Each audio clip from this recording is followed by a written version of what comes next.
लाडकी बहीण योजनेमध्ये मोठा घोळ झाल्याचं समोर आलेलं आहे। राज्यामध्ये लाडकी बहीण योजनेमध्ये निकषात न बसणाऱ्या अनेकांनी लाभ घेतल्याचं समोर आलंय।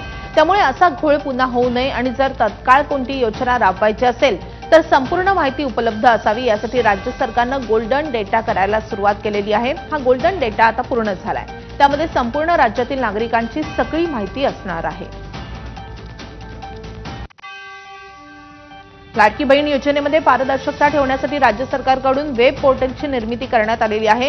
योजनेच्या सर्व लाभार्थी महिलांनी पुढील 2 महिन्यांमध्ये या पोर्टलच्या माध्यमातून ई-केवायसी करावी असं आवाहन मंत्री आदिती तटकरे यांनी केले। याबाबत त्यांनी एक एक्स पोस्ट देखील केली आहे।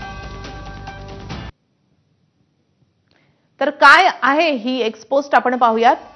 मुख्यमंत्री माझी लाडकी बहीण योजना, पारदर्शकतेला सर्वोच्च प्राधान्य। आदिती तटकरे यांनी ही एक्स पोस्ट केलेली आहे लाडकी बहीण योजनेसंदर्भात। मुंबईमध्ये आयफोन 17 खरेदीसाठी स्टोअर बाहेर लांबलचक रांगच लागलेलं दृश्य पाहायला मिळतंय। आपण आदिती तटकरे यांनी